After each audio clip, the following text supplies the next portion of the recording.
How's it going, everyone? Welcome to my YouTube channel, where today we're going to be checking out the Squier Classic Vibe Baritone Telecaster. I had a problem, and that is that a lot of the songs that I love and would love to cover and play are in drop A, and that just doesn't feel good to me on a 7-string. I don't really know what it is. I think it's just having like a standard 6-string with a low string just is weird to me for something that's supposed to be like lower tune. I know that's like super stupid, but for some reason I couldn't get past that. So my solution was get a baritone. And I wasn't super into, I didn't want another super strat.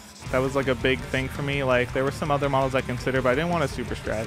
I wanted a Tele. And right now it seems like Squier is the only one who's making a baritone Telecaster 6-string that is readily available. I've seen a ton of videos about the Cabronita baritone with like the P90 style pickups in it, and I didn't choose that for 2 reasons.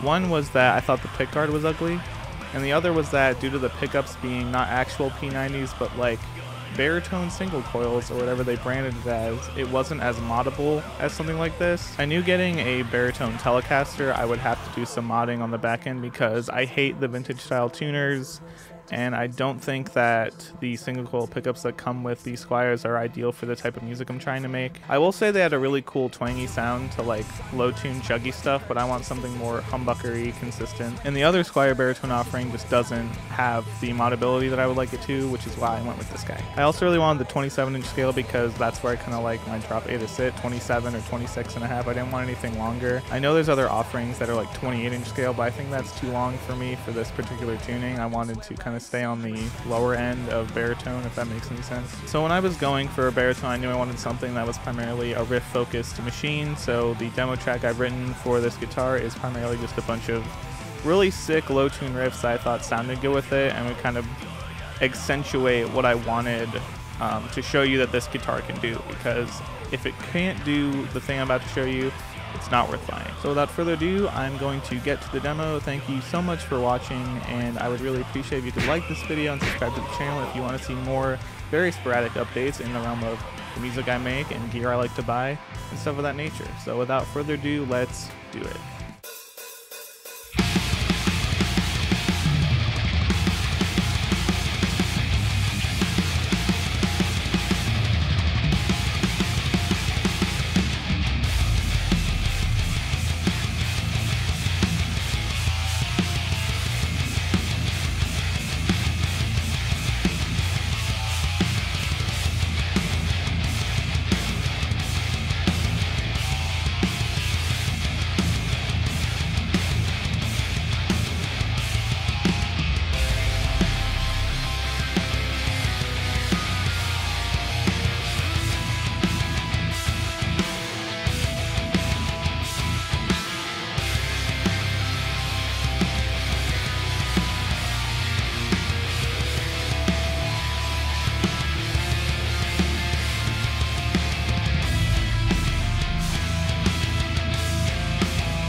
So I was really skeptical of this guitar when I first got it, purely because I was worried about the neck.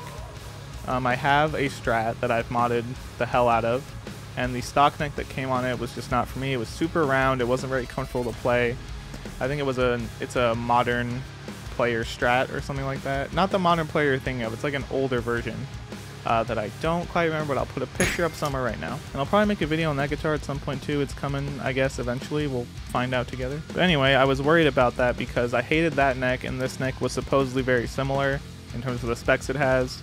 It has a 9.5-inch radius. It's kind of like a slim C shape is what Squier / Fender called it. And to my surprise, it honestly feels much better than that. I don't know if they've kind of updated what their spec is for those terms, but this fretboard radius seems a lot more comfortable for me to play and play lead on. The neck is super slim and comfortable to play. It's not as middle of the road Squier as the Paranormal offset Telecaster I demoed previously. It seems much more like a fast neck. Like they knew who was going to buy this guitar, and it was the metal people, and they took that into account when designing it, I think. The electronics feel really good. The switch is really snappy, and the knobs are pretty...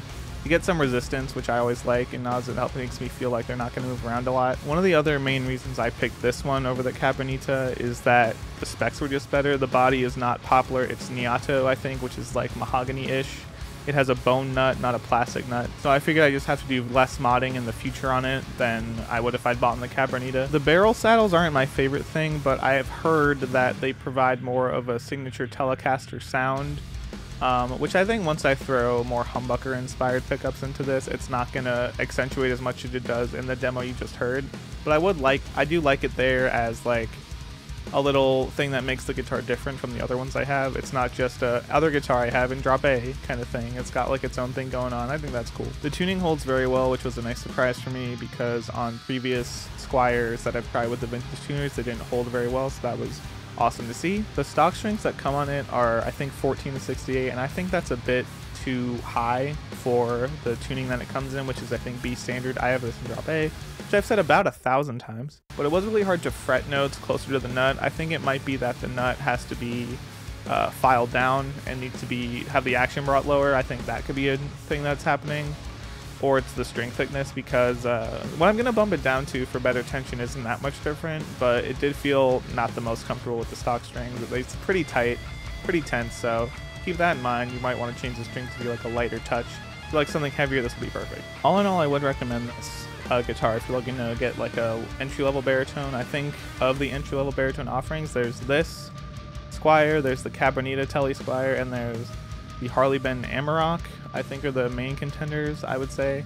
I think Solar Guitars has some baritone offerings as well, but if you want something that's like a less just super stratty look, I would recommend this over the Cabronita because I think it's just going to be easier to mod for you in the future if that's something you want to do. More pickup options and the like. That's the most important thing to me anyway. And I think that's just about all I have to say about this guitar. I'm glad I bought it. I think it's going to serve me well for a while. I don't know if I'm going to keep it yet, but I do like it. I will say that. I do like it. I think it's perfect if a 7-string is just not for you or too much for you. You're going to have a good time with this if you're looking to tune lower but don't want to get a 7. So with that, we've come to an end, and I just want to say thank you for watching if you stayed to the end, and please like, subscribe, all that awesome good stuff, and until the next video.